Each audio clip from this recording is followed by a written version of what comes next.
This is a 190 Q&A practice test. Plaintiff attorney, Mr. Long, capital L-O-N-G. Defense attorney, Mr. Bates, capital B-A-T-E-S.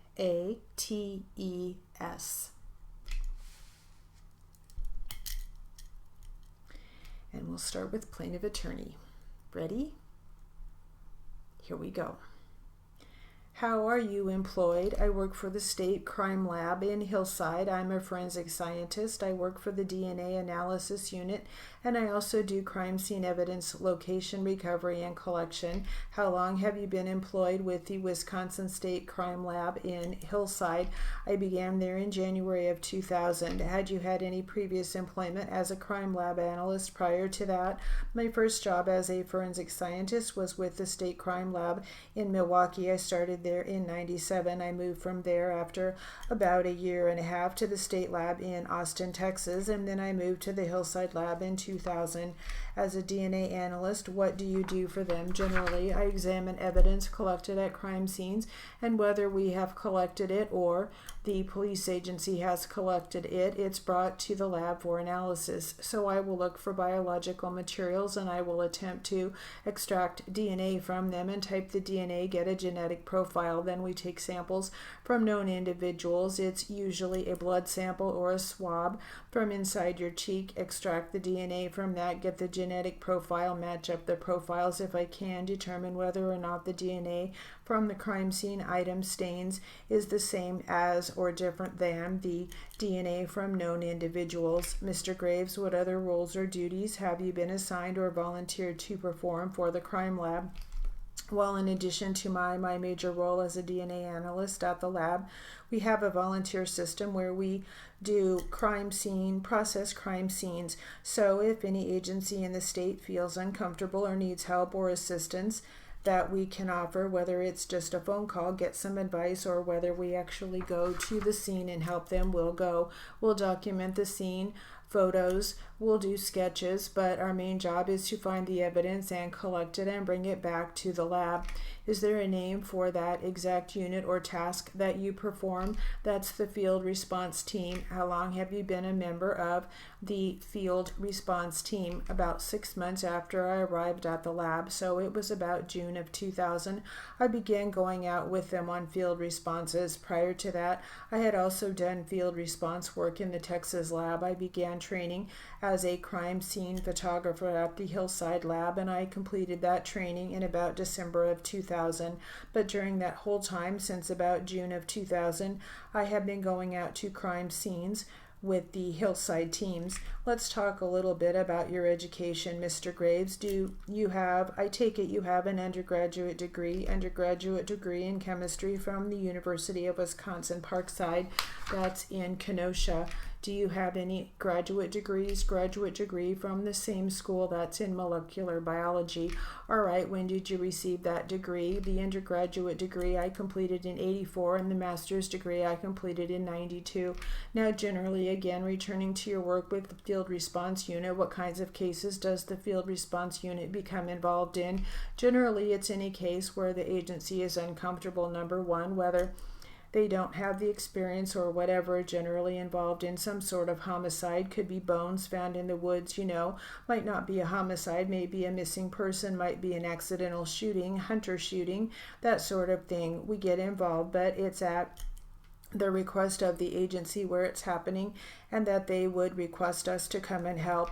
Well, that was my next question. Generally then, how does one request the services of the field response unit from the crime lab? The agency just calls the lab and requests that the field response unit come and help, and that's basically how we get involved. All right, so assuming there is a request and it involves some type of death, generally, yes. All right, are there any other types of cases that the field response unit may become involved in? I have done several where it was a missing persons case. The person had gone missing and they didn't know whether they were dead or alive, but they had some reason to believe there might be some evidence in an exact place. And in both of those instances, I'm thinking about, one was in Milwaukee and one was in Menasha. They were quite old. The person had gone missing, and then much later, years later even, they get some idea, well, he was in the basement and I saw him shot, somebody telling him this. Or the landlord remembers there being blood on the wall when a tenant moved out 25 years prior. So we go and look under the paint, see if we can find any blood. But generally there's a body involved. They know someone has been killed. It's more immediate than a missing person.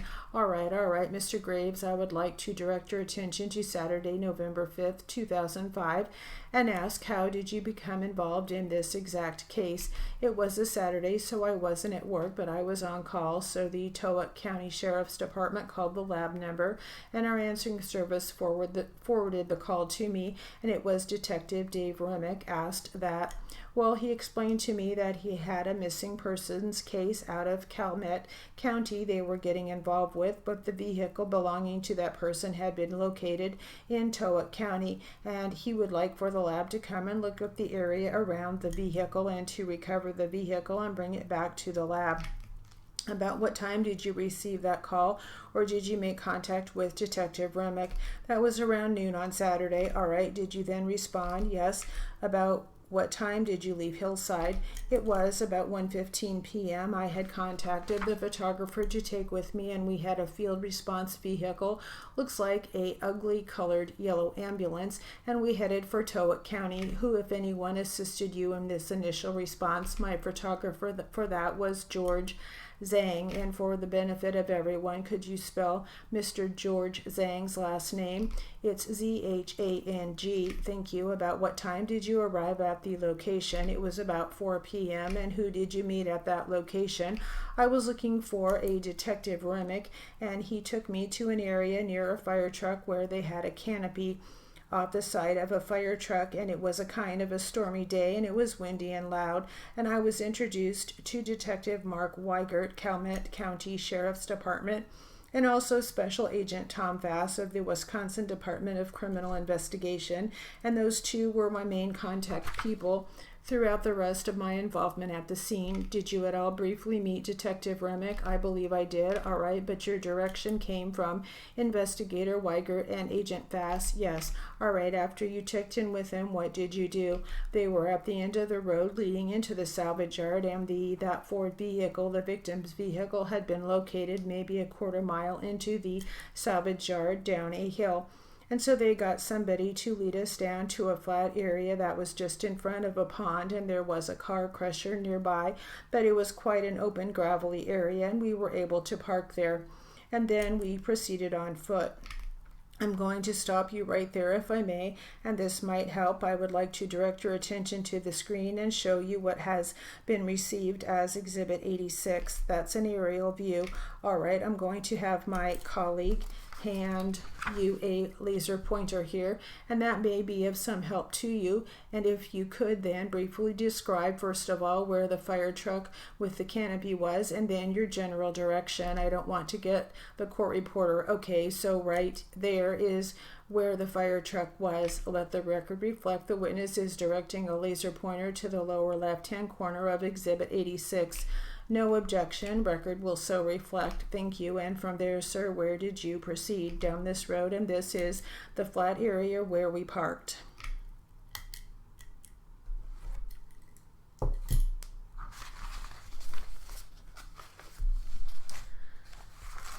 right, we have a very long word list.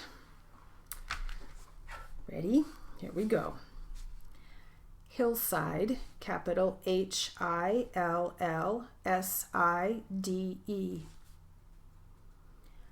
State Crime Lab is all caps, capital S on state, capital C on crime, capital L on lab. DNA Analysis Unit is DNA is all caps, no periods, no spaces. Analysis, capital A on analysis, capital U on unit. DNA Analysis Unit. Wisconsin, capital Wisconsin. Milwaukee, capital Milwaukee.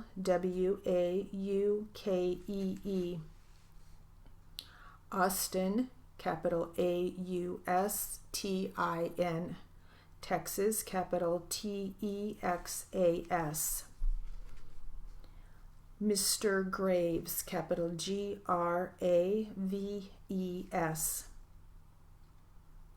Field Response Team Unit is all caps. Capital F on field, capital R on response, capital T on team, capital U on unit. Parkside, capital Parkside. Kenosha, capital Kenosha. Menasha, capital Menasha. Towac County Sheriff's Department, capital Towak. And in capital C on county, capital S on sheriff's, capital D on department. Dave Remick, capital Dave. New word, capital Remik. Calmet, capital Calmet. George, capital George. Mark Weigert, capital Mark. New word, capital Wiegert.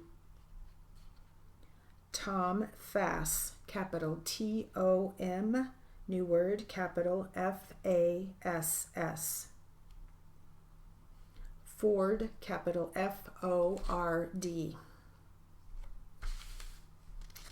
And that is it for the word list. And that will conclude our 190 Q&A practice test.